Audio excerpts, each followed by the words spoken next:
ओम गंग गणपतये नमः। आज फाल्गुन मास के बुधवार को आप सुनिए बुधवार की पौराणिक कथाएं। साथ में सुनेंगे धन समृद्धि प्रदान करने वाली, बरकत देने वाली माता अन्नपूर्णा की कथा।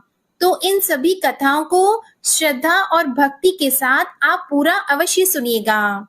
प्रेम से बोलिए गणेश जी महाराज की जय हो। बहुत समय पहले की बात है, एक गांव में एक भाई बहन रहते थे।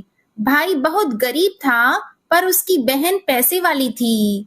जब बहन के ननद का विवाह था, तब बहन ने ना तो अपने भाई को विवाह में आने का निमंत्रण दिया और ना ही कोई चिट्ठी भेजी। भाई को बाहर वालों से पता चला कि उसकी बहन के ननद का विवाह है। भाई ने अपने गांव वालों को बताया। तब गांव वालों ने अपनी बहन से चुनरी, बिछिया और साड़ी जैसा जिनसे बन पड़ा कन्या के लिए दिया। भाई सारा सामान लेकर बहन के गांव पहुंचा।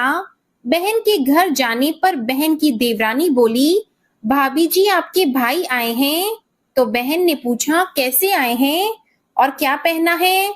तब देवरानी ने कहा, पैदल आए हैं, फटी पगड़ी फटी धोती पहने हैं। तो बहन बोली, मेरे ससुर हवेली के सामने दुकान में बैठे हैं, मुझे शर्म आती है। भाई को बोलो पीछे के दरवाजे से आए। भाई के आते ही बहन ने भाई को एक कमरे में बंद कर बाहर से ताला लगा दिया। एक तरफ लड़की का विवाह हो रहा था, गाजे बाजे बज रहे थे, अतिथियों को भोजन कराया जा रहा था, और दूसरी तरफ भाई को कोई भी पानी तक पूछने वाला नहीं था। तभी भांजे की बहू को दया आई और उसने दरवाजा खोल दिया। दरवाजा खुलते ही भाई वहां से भागा। 2 दिन के भूखे प्यासे रहने के कारण उसे चक्कर आने लगे। रास्ते में एक गणेश जी का मंदिर था, वहां जाकर वो गिर गया और रोते रोते गणेश भगवान को अपनी व्यथा सुनाई और बोला, हे गणेश जी महाराज, आज मेरी गरीबी के कारण से मेरी सगी बहन ने मुझे धिक्कार दिया। घर जाने पर मेरी पत्नी, मेरे बच्चे जब पूछेंगे कि विवाह से क्या मिठाई लेकर आए हो, तो मैं क्या जवाब दूंगा? तब गणेश जी को उस पर दया आ गई और गणेश जी भगवान बोले, मेरे बगीचे से ककड़ी और तरबूज तोड़कर ले जा। तब भाई ने ककड़ी तोड़कर झोला भर लिया और अपने घर गया। घर जाते ही बच्चों ने पूछा, पिताजी, बुआ के यहाँ से हम लोगों के लिए क्या लाए हो? झोला खोलते ही छोटे तरबूज सोने के गेंद में बदल गए, बाकी तरबूज काटने से हीरे मोती निकले। पत्नी बोली, आप बहन के घर से इतना कुछ क्यों लाए? आपकी बहन ने हम लोगों को बहुत ज्यादा दे दिया है। भाई ने कुछ भी जवाब नहीं दिया। गणेश भगवान की कृपा से उनके दिन बदल गए। भाई का काम धंधा जोरों से चलने लगा। धीरे धीरे गहने, कपड़े, रहने के लिए मकान बन गए। पत्नी बोली, एक बार ननद जी को बुलाकर लाओ। तो भाई ने नए कपड़े, नए जूते पहनकर रथ में बैठकर बहन को लेने गया। देवरानी बोली, भाभी जी आपके भाई आए हैं। बहन ने पूछा, कैसे आए हैं और क्या पहना है? तब देवरानी बोली, रथ में बैठकर खूब ठाट बाट से आए हैं। बहन बोली, मेरे भाई को बोलो कि हवेली के सामने से आए, मेरे ससुर देवर जेठ देखेंगे। भाई का बहन ने खूब स्वागत सत्कार किया। भाई बोला, बहन मैं तुम्हें लेने आया हूँ। तब बहन ने कहा, मुझे भी बहुत दिन हो गए हैं, चलो मैं चलती हूँ। भाई बहन को लेकर अपने घर आया। भाई और उसकी पत्नी ने बहन का खूब आदर सत्कार किया। जो चीजें मांगी सब बनवा कर दिया। बहन बोली, भाई मुझे एक जूते चाहिए। तब भाई ने मोची को बुलाया और कहा, मेरी बहन के लिए ऐसी जूती बनाओ जो मुंह से बोले। भाई ने बहन को बहुत सारा धन देकर विदा किया, पर अभी तक वह जूती नहीं आई थी। बहन रवाना होने लगी, तभी मोची जूतियां लेकर आया। बहन की जूती पहनते ही जूतियां बोली, निर्धन भाई की पैसे वाली बहन, गणेश जी का बगीचा नहीं होता तो आज क्या करती? बहन तब भाई की पत्नी से पूछने लगी, यह कहाँ से आवाज आ रही है? तभी भाई ने कहा, सुबह का समय है, कोई जीव जंतु बोल रहे होंगे। भाई ने घोड़े गाड़ी को जल्दी जाने को कहा। बहन के जाते ही पत्नी जिद करके बैठ गई कि जूतियां क्या बोल रही थी। तब पति ने अपनी पूरी आप बीती सुनाई कि कैसे बहन ने मुझे 2 दिन भूखा रखा, कमरे में बंद कर दिया था। भांजे की बहू ने दरवाजा खोला, तब मैं बाहर आया और गणेश जी के शरण में जा पहुंचा। गणेश जी की कृपा से हमारे दिन बदले हैं। उसने अपनी पत्नी को सारी बातें बताई। तब पत्नी बोली, अगर मुझे मालूम होता तो मैं आपकी बहन को कुछ नहीं देती। मेरा दिया हुआ सब कुछ वापस लेकर आओ। तब पति बोला, गणेश भगवान ने हमें सब दिया है। अगर वह मुझे भूखा प्यासा कमरे में बंद नहीं करती तो मैं गणेश भगवान के मंदिर में क्यों जाता? क्या मैं गणेश जी को अपना दुखड़ा सुनाता? तुम अपना मन मैला मत करो, और अपने पर तो गणेश जी की कृपा है, और किस चीज की कमी है। फिर दोनों गणेश जी के आगे झुककर प्रणाम करते हैं और जयकारा लगाते हैं। हे गणेश जी महाराज, जैसी कृपा आपने गरीब भाई पर की, वैसे ही अपने सभी भक्तों पर अपनी कृपा बनाए रखना। तो प्रेम से बोलिए गणेश जी महाराज की जय हो। आइए अब सुनते हैं गणेश जी महाराज की अगली पौराणिक कथा। एक बार देवी तुलसी विवाह हेतु वर ढूंढने के लिए तीर्थ यात्रा पर निकली थी और ढूंढते ढूंढते वह गंगा किनारे पहुंच गई। उस समय गणेश भगवान गंगा किनारे तप कर रहे थे। उन्हें देखते ही देवी तुलसी उन पर मोहित हो गई और उनके मन में गणेश भगवान से विवाह की इच्छा उत्पन्न हुई। फिर देवी तुलसी ने गणेश जी के पास जाकर उनका ध्यान भंग कर दिया। आंखें खोलने के बाद गणेश भगवान के सामने देवी तुलसी खड़ी थी, लेकिन सामने एक स्त्री है, इसलिए अपने क्रोध को नियंत्रण में रखकर गणेश भगवान ने पूछा, आप कौन है देवी, और मेरा ध्यान भंग करने का क्या कारण है? तो जवाब में देवी तुलसी ने अपने परिचय के साथ गणेश जी से विवाह की बात कर ली। उत्तर में गणेश भगवान जी बोले, देवी मैं ब्रह्मचारी हूँ, इस वजह से मैं विवाह नहीं कर सकता। अपने विवाह प्रस्ताव के लिए ना सुनने के बाद देवी तुलसी क्रोधित हो गई और उन्होंने गणेश जी को श्राप दे दिया कि उनका ब्रह्मचर्य टूटेगा और उनके 2 विवाह होंगे।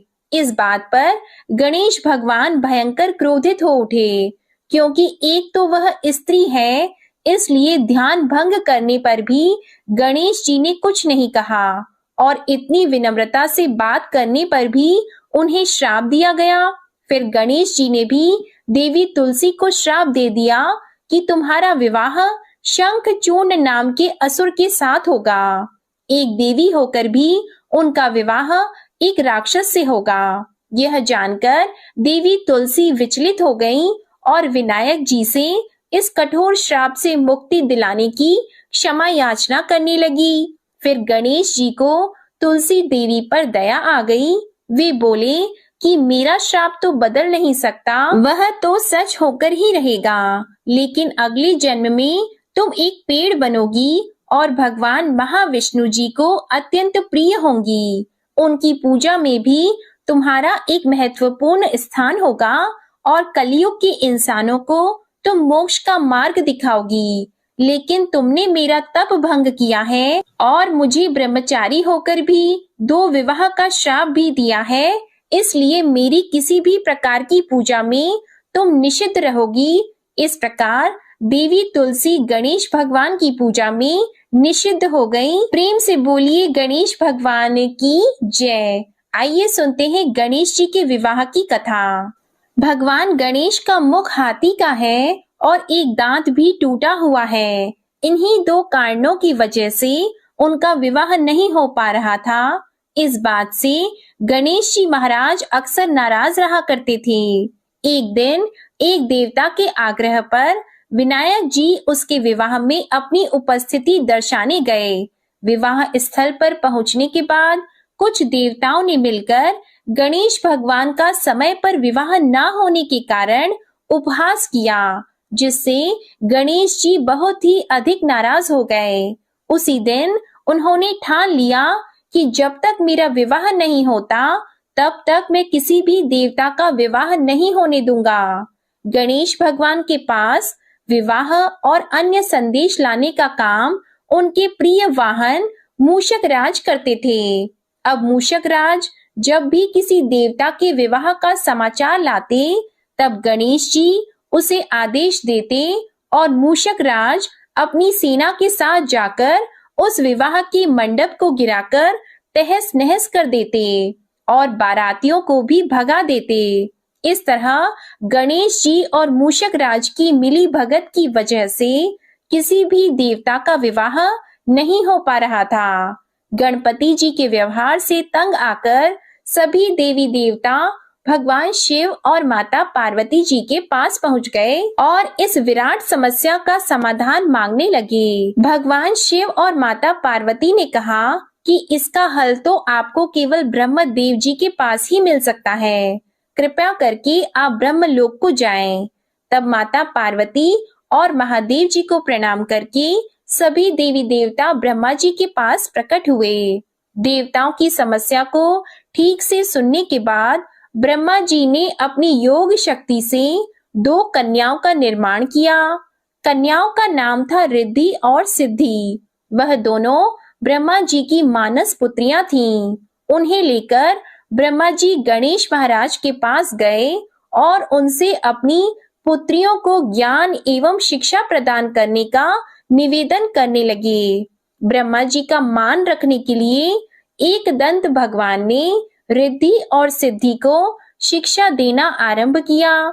फिर उस दिन के बाद से जब भी मूषक राज किसी विवाह की खबर लेकर आते हैं, उस वक्त रिद्धि और सिद्धि गणेश जी को अपनी बातों में उलझा कर रखती थीं। इस तरह गणेश जी का ध्यान किसी और विषय पर रहता और दूसरी तरफ देवताओं का विवाह संपन्न हो जाता।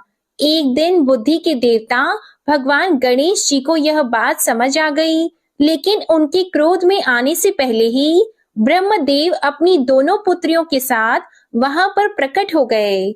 रिद्धि और सिद्धि को सामने देखते ही गणेश जी का क्रोध बढ़ने लगा, किंतु विनायक जी के मुख से कोई भी शब्द निकलने के पहले ही भगवान ब्रह्मदेव ने कहा, हे गणेश जी, आपने स्वयं ही मेरी पुत्रियों को शिक्षा दी है और अब मुझे इन दोनों के विवाह योग्य कोई वर नहीं मिल रहा। मेरी आपसे विनती है कि आप ही रिद्धि और सिद्धि से विवाह करके मुझे धन्य कीजिए। परमपिता ब्रह्मदेव जी की शांत वाणी को सुनकर गणेश जी का क्रोध शांत हो गया और वे उस विवाह प्रस्ताव के लिए हंसी खुशी राजी हो गए। विवाह के बाद अपनी दोनों पत्नियों से उन्हें 2 पुत्र प्राप्त हुए, जिनका नाम रखा गया शुभ और लाभ। तो प्रेम से बोलिए भगवान गणेश जी की जय। आइए अब सुनते हैं गणेश जी की पूजा पाठ में सुनी जाने वाली पौराणिक कथा। एक गांव में एक सेठ और सेठानी रहते थे।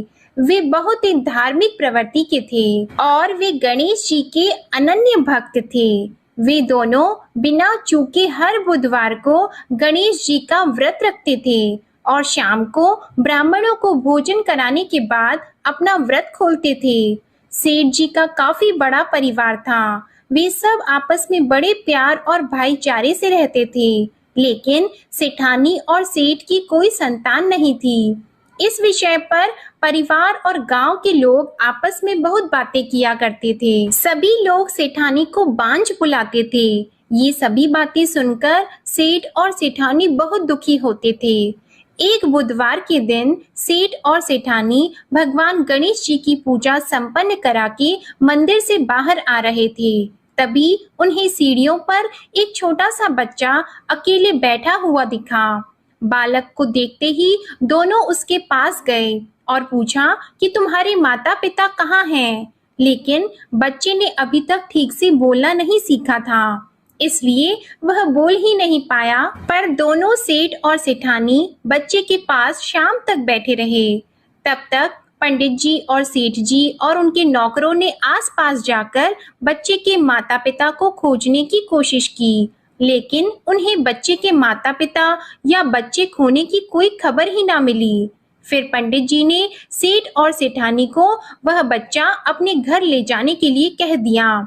साथ में ये भी कहा कि अगर बच्चे के माता पिता यहाँ पर आते हैं तो मैं स्वयं उन्हें आपके पास ले आऊंगा। तब सेठ और सेठानी की खुशी का ठिकाना नहीं रहा। वे दोनों खुशी खुशी उस नन्हे बालक को अपने साथ घर लेके गए। सेठानी ने बच्चे का नाम अपने आराध्य भगवान श्री गणेश जी के नाम पर गणेश रख दिया और बड़े ही प्यार और दुलार से उसका पालन और पोषण करने लगे। कुछ दिनों के बाद उसी गांव में एक ठग पति पत्नी आए। उनका इरादा गांव के सबसे अमीर आदमी को ठगने का था। वे दोनों ठग गणेश मंदिर की सीढ़ियों पर बैठकर सोच विचार कर रहे थे। तभी वहां पर पंडित जी आ गए और गांव में अनजान लोगों के दिखते ही उनसे पूछा कि क्या आपका बच्चा खो गया है। दोनों चोरी चकारी के लिए बहाना ढूंढ रहे थे, इसलिए उन दोनों ने तुरंत ही हाँ कह दिया। तब पंडित जी ने कहा कि चिंता की कोई बात नहीं है, आपका बच्चा एक सेठ जी के घर पर पल रहा है। पंडित जी उन दोनों ठग को सेठ जी के घर पर ले गए। गणेश के माता पिता आ गए हैं, यह खबर सुनकर सेठ और सेठानी बहुत दुखी हुए। सेठ जी ने उन दोनों पति और पत्नी को एक रात के लिए अपने अतिथि गृह में ठहराया। अब वह दोनों ठग सिर्फ मौके की फिराक में ही थे। उसी रात सभी लोग सो जाने के बाद वे ठग एक एक करके सभी कमरों की तलाशी करने लगे। फिर वे दोनों तिजोरी वाले कमरे में पहुंच गए। छानबीन के वक्त होने वाली छोटी मोटी आवाजों से सेठ जी का एक नौकर जग गया और आवाज की दिशा में तिजोरी वाले कमरे के नजदीक आ गया। उसने चुपके से अंदर जब झांक कर देखा तो दोनों ही मेहमान कीमती सामान चुरा रहे थे। नौकर ने ये देखते ही धीरे से उस कमरे के बाहर की कुंडी लगा दी और चोर चोर बोलकर पूरे घर में हल्ला मचा दिया। शोरगुल की आवाज सुनते ही घर के सभी लोग इकट्ठा हो गए। तब सेठ जी ने उन दोनों चोर पति पत्नी को कमरे से बाहर निकाला और सुबह ही पंचायत में हाजिर कर दिया। सेठ जी ने सरपंच जी को पूरा मसला बताया और कहा कि ये दोनों तो चोर हैं, अब हम पुत्र गणेश को इन दोनों को नहीं देंगे। लेकिन वे दोनों ठग पति पत्नी अपनी जिद पर ही अड़ गए और बच्चे को ले जाने की जिद करने लगे। सरपंच जी ने इस गंभीर समस्या का एक तोड़ निकाला। उन्होंने सेठानी और दूसरी औरत को गणेश जी के सामने खड़ा कर दिया और कहा, जिसके भी आंचल से दूध की धार गणेश के मुंह में जाएगी, वह बालक गणेश उसके पास ही रहेगा। फिर वे दोनों अपने अपने आंचल मुंह के सामने फैलाकर खड़ी हो गईं। सेठानी जी मन ही मन भगवान गणेश के नाम का जप कर रही थी। देखते ही देखते गणेश भगवान की कृपा से सेठानी की आंचल से दूध की एक धार गणेश जी के मुंह में गिरी और इस तरह बालक गणेश सेठ और सेठानी के साथ हमेशा के लिए रहने लगा। बोलिए गणेश जी भगवान की जय। अब आप सुनिए भगवान गणेश की ये दूसरी कथा। बहुत समय पहले की बात है। एक दिन गणेश जी धरती पर सैर कर रहे थे। सैर करते करते वे एक अनाज के खेत में पहुंच गए और भूख लगने के कारण उन्होंने उस खेत में से अनाज के दाने तोड़कर खा लिए। वह खेत सेठ धनीराम जी का था। कुछ समय बाद गणेश जी को अपने किए पर पछतावा होने लगा, क्योंकि उन्होंने सेठ जी को बिना पूछे ही उस खेत से अनाज चुरा लिया था। फिर गणेश जी ने सोचा कि अपने किए बुरे कर्म का प्रायश्चित तो करना ही पड़ेगा, इसलिए उन्होंने सेठ जी के यहाँ 12 साल के लिए नौकरी करने की ठान ली। उसके बाद अगले दिन सुबह विनायक जी एक 13-14 साल के एक लड़के के रूप में नौकरी मांगने के लिए धनीराम सेठ जी के घर पहुंच गए और उन्होंने सेठ जी को अपना नाम गणेश बताया। विनायक भगवान की बुद्धिमानी की परीक्षा लेने के बाद सेठ जी ने खुशी खुशी उसे नौकरी दे दी। अब गणेश भगवान एक सामान्य मानव के रूप में सेठ जी के घर पर ही रहने लगे। एक दिन सेठ जी की पत्नी शाम के समय घर का काम खत्म करने के बाद राख से हाथ धोने जा रही थी। यह देखकर गणेश जी ने सेठानी जी के हाथ पकड़कर जबरदस्ती मिट्टी से हाथ धुलवा दिए। गणेश जी की इस हरकत से सेठानी जी बहुत गुस्सा हुई और उन्होंने सेठ जी के कमरे में जाकर गणेश की शिकायत कर दी। सेठानी की सब बातें सुनने के बाद सेठ धनीराम ने गणेश को बुलाया और इस हरकत का कारण पूछा। तब गणेश जी बोले कि सेठानी शाम के समय राख से हाथ धो रही थी और ऐसा करने से घर की लक्ष्मी नाराज होती है, इसलिए मैंने उनके हाथ मिट्टी से धुलवा दिए। इससे घर पर माता लक्ष्मी की कृपा बनी रहेगी। यह सब सुनकर सेठ जी ने सोचा कि गणेश जी की सोच तो बहुत अच्छी है। इसके कुछ दिनों के बाद कुंभ मेले का शुभ अवसर आया। तब सेठ जी ने गणेश को बुलाया और कहा कि सेठानी जी को कुंभ मेले में स्नान करा लाओ।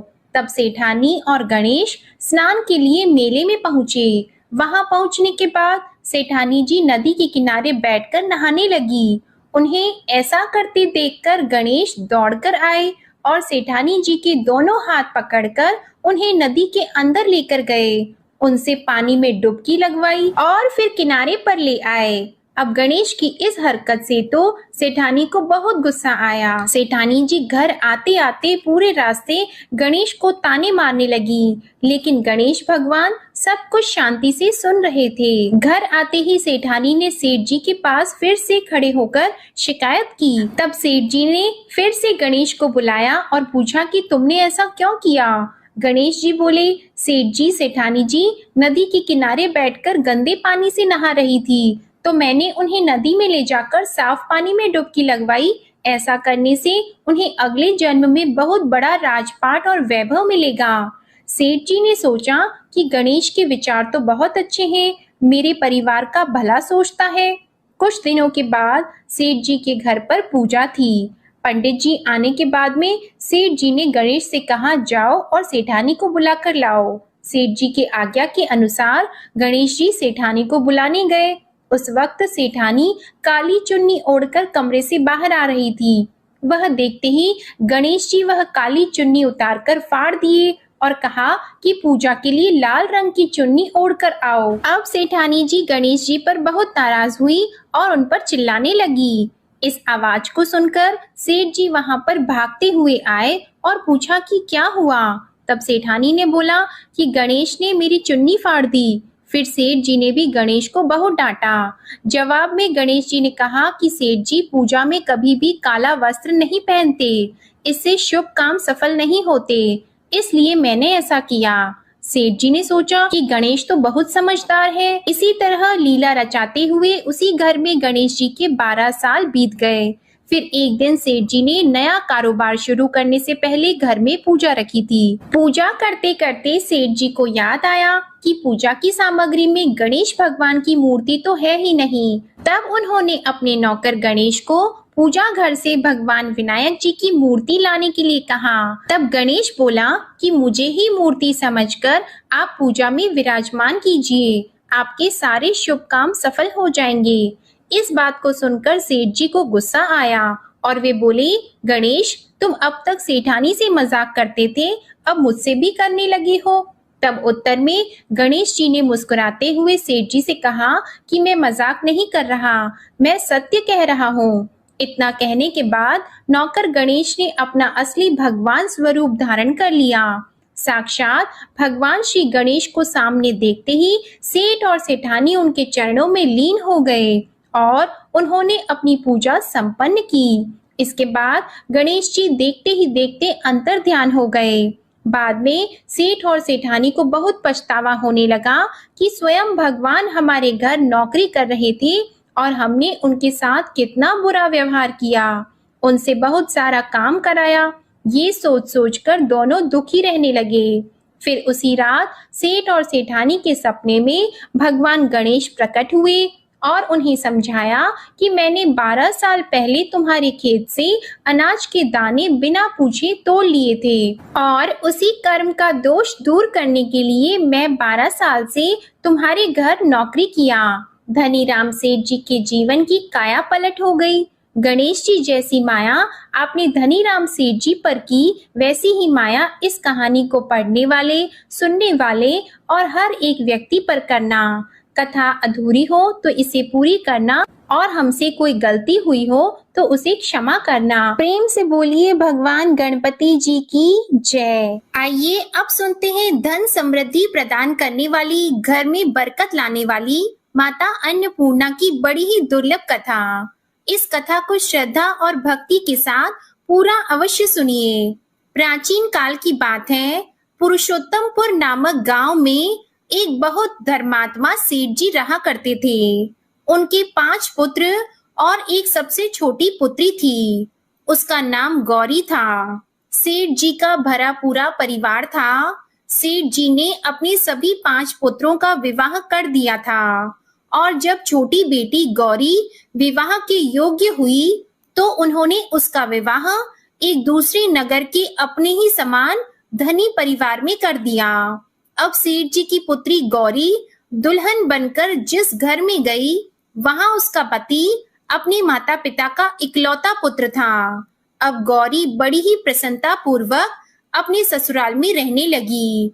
गौरी बड़ी ही सदाचार, गुणवान तथा रूपवती थी। एक दिन की बात है, जब 1.25 महीना हो गया, तब सास ने गौरी को रसोई संभालने के लिए दे दिया। रसोई की सारी बातें समझा दी। गौरी अपनी सासू माँ के पांव छूकर रसोई में प्रवेश करती है। तब सास ने कहा, बहू, रोज सुबह जल्दी उठकर पूजा पाठ करके रसोई में प्रवेश करना, फिर खाना बनाना। रोटी बनाते समय पहली रोटी गाय को और अंतिम रोटी कुत्ते की बनाना मत भूलना। इस प्रकार सास ने गौरी को सब कुछ समझा दिया। गौरी 4 लोगों के लिए खाना बनाती है और खाना बनाकर अपने पूरे परिवार को खिलाती है। जब अंत में खुद खाने के लिए बैठती है, तब वह देखती है कि उसके लिए तो रोटी बची ही नहीं। वह चावल, दाल और सब्जी खाकर पानी पी लेती है। अब जब शाम होती है, तब गौरी ने सुबह से ज्यादा आटा लगाया और रोटी सब्जी बनाकर रख दी। जब रात्रि में सब लोग खा लेते हैं, तो फिर से जब गौरी खाने के लिए बैठी, रोटी का डब्बा खोलती है तो उसमें एक भी रोटी नहीं थी। यह देखकर उसे बड़ा ही आश्चर्य होता है कि उसने तो सुबह से भी ज्यादा आटा लगाया था, लेकिन रोटियां बची ही नहीं। अब वह सिर्फ सब्जी खाकर पानी पीकर सो जाती है। अगले दिन फिर उसने कल से 2 गुना ज्यादा आटा लगाया और रोटियां बनाई, लेकिन फिर से उसे रोटी नहीं मिली। सभी रोटियां खत्म हो गई थी। अब उस दिन भी आधे पेट खाना खाकर ही उसे रहना पड़ा। इसी प्रकार गौरी चाहे जितना भी आटा लगाती, रोटियां उसे नहीं मिलती। यह हर रोज का काम हो गया था। वह सोचने लगी, आखिर कौन नहीं चाहता कि मैं रोटियां नहीं खाऊं, मैं पेट ना भरूं। गौरी इस आस में आटा ज्यादा गूंथती कि किसी ना किसी दिन तो उसे रोटियां मिलेंगी, किंतु ऐसा नहीं होता है। ऐसा करते करते वह बहुत कमजोर, दुबली पतली हो गई। तो दोस्तों, ऐसे ही एक दिन की बात है, जब गौरी रसोई में सब्जियां काट रही थी, तो गलती से चाकू से उसका हाथ कट जाता है और वह रोटियां नहीं बना पाती। तो उसकी सासू माँ ने कहा, बहू रहने दो, आज मैं रोटियां बना देती हूँ। तो गौरी ने कहा, नहीं सासू माँ, आप आटा लगा दीजिए, मैं रोटियां बना दूंगी। तो दोस्तों, उस दिन सासू माँ ने आटा लगाया और फिर बहू को दिया। बहू रोटियां बनाकर रख देती है। घर के सभी सदस्य रात के समय जब खाना खाने लगते हैं, सब लोग जब खाना खा लेते हैं, तब बारी आती है गौरी की। तो वह बहुत दुखी मन से खाना खाने बैठती है। वह सोचती है, आज तो सासू माँ ने आटा गूंथा है, वह भी बहुत कम। आज तो मेरे लिए रोटियां बची ही नहीं होंगी। यह सोचकर बहू मन ही मन बहुत दुखी होती है। किंतु जब वह रोटी के डिब्बे को खोलती है, तो उसने देखा कि उसमें 4-5 रोटियां पड़ी हैं। यह देखकर बहू बहुत खुश होती है। अब क्या था, ऐसे ही 7 दिनों तक बहू की सासू माँ आटा गूंथने लगी और बहू रोटियां बनाती थी। बहू को रोज रोटियां मिलने लगी।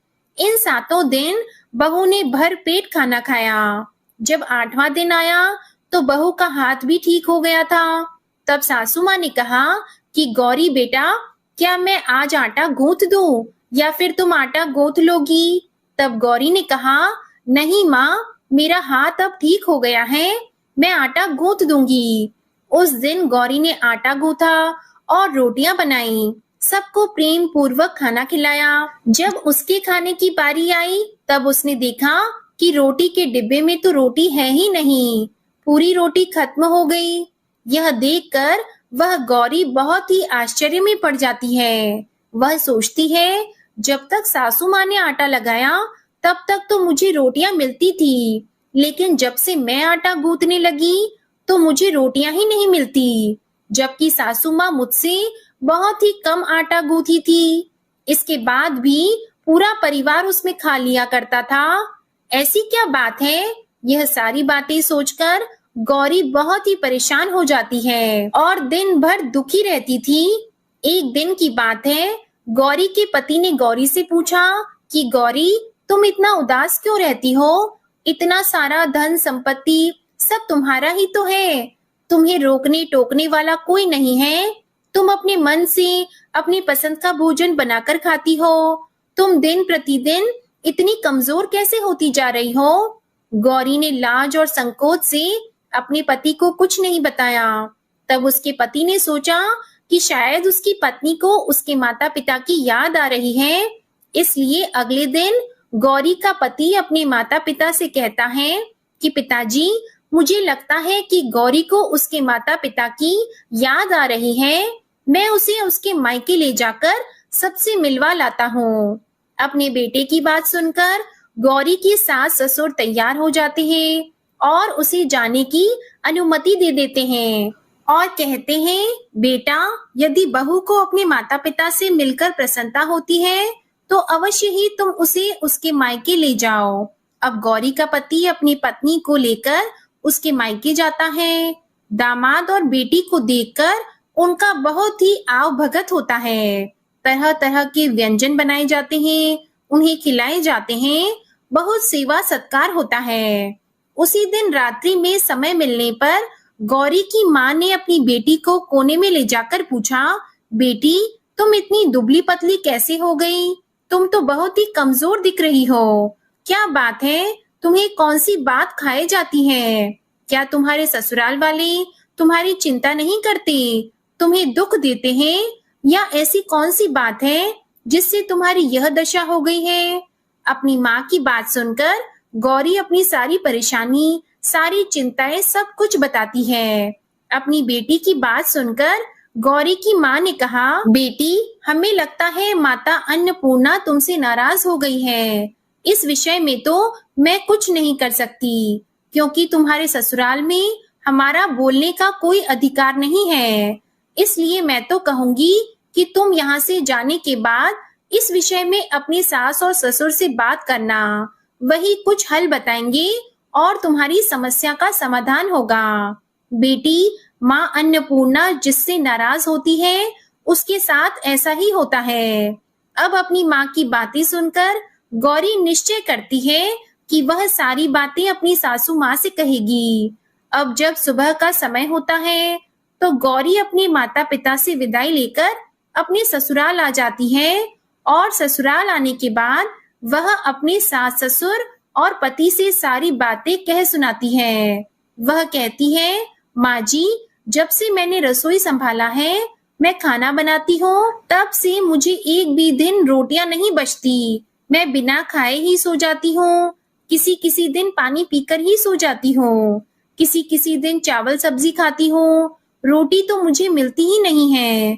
और माँ जी, आपको याद है मेरा हाथ कटा था, तब आप उस समय आटा गूंथा करती थी और वह भी बहुत कम, फिर भी मेरे लिए रोटियां बचा करती थी और मैं भर पेट खाना खाती थी। लेकिन अब जब मेरे हाथ का घाव ठीक हो गया, तब से मैं फिर से आटा गूंथने लगी और रोटियां बनाने लगी। अब मेरे लिए फिर से रोटियां नहीं बचती, मैं आधे पेट ही खाना खाती हूँ। अपनी बहू की बातें सुनकर सास को सब कुछ समझ में आ गया। उसने कहा, बहू, यह शायद मेरी ही गलती है, मैंने तुम्हें सब कुछ बताया, सब कुछ सिखाया, लेकिन एक बात तो बताना भूल ही गई। ऐसा कहकर सास अपनी बहू का हाथ पकड़कर गौरी को रसोई में ले जाती है। एक परात में आटा निकालकर उस आटे को अच्छे से गूंथती है। गूंथने के बाद उस गूंथे हुए आटे पर अपनी उंगलियों की 5 छाप लगा देती है और कहती है कि बहू, यह माँ अन्नपूर्णा का छाप होता है, उनका चिन्ह माना जाता है। आटा लगाने के बाद कोई भी स्त्री इस तरह छाप लगाती है तो उसके घर में बरकत होती है। इसका अर्थ यह है कि माँ अन्नपूर्णा की कृपा सभी परिवार वालों पर बरसे और कोई भी सदस्य भूखे पेट ना सोए। बहू, मैं तुम्हें ऐसा बताना भूल गई। तुम आटा लगाते वक्त आटे पर अपनी 5 उंगलियों का छाप छोड़ देना और माँ अन्नपूर्णा तुम्हारे ऊपर अवश्य ही कृपा करेंगी। तुम कभी भी खाली भूखे पेट नहीं सोगी। यह बरकत का चिन्ह होता है। अब अपनी सासू माँ की बात सुनकर बहू हर रोज आटा गूंथती और फिर उस पर अपनी 5 उंगलियों की छाप छोड़ देती और फिर रोटियां बनाती। अब बहू को हर रोज रोटियां मिलने लगी। वह भर पेट भोजन करने लगी और स्वस्थ भी हो गई। माँ अन्नपूर्णा की कृपा उस पर बरसने लगी। उसके हाथ में माँ अन्नपूर्णा का वास हो गया। घर पर कोई भी सदस्य भूखा नहीं रहता और जो कोई मेहमान आता या कोई भी भीख मांगने के लिए भिक्षुक आता, उसे भी वह खाना खिलाकर ही घर से विदा करती। इस प्रकार बहू के ऐसा करने से उसके घर में बरकत होने लगी, अन्न की वर्षा होने लगी। तो प्रिय भक्तजनों, आटे को गूंथ कर उस पर 5 उंगलियों का छाप लगाना हमारी पुरानी परंपरा है। यह माता लक्ष्मी जी और माता अन्नपूर्णा का चिन्ह माना जाता है। ऐसा करने से माता अन्नपूर्णा सदा प्रसन्न रहती है और घर वालों पर अपनी कृपा दृष्टि बनाए रखती है। हमारे पूर्वजों से लेकर अब तक यह परंपरा चली आ रही है। सभी माताएं बहनें अपनी 5 उंगलियों की छाप आटे पर अवश्य ही लगाती हैं और माँ अन्नपूर्णा से प्रार्थना करती है कि सबका पेट भरना, सबका कल्याण करना और घर में अन्न धन की वर्षा करना। तो प्रेम से बोलिए अन्नपूर्णा माता की जय। ओम नमः शिवाय। जय माता दी, जय भोलेनाथ। ओम श्री गणेशाय नमः। इसी के साथ आज आप हमारे चैनल पर नवरात्रि के 7वें दिन की कथा और श्री दुर्गा सप्तशती का पाठ भी जरूर सुनिएगा। ओम श्री गणेशाय नमः।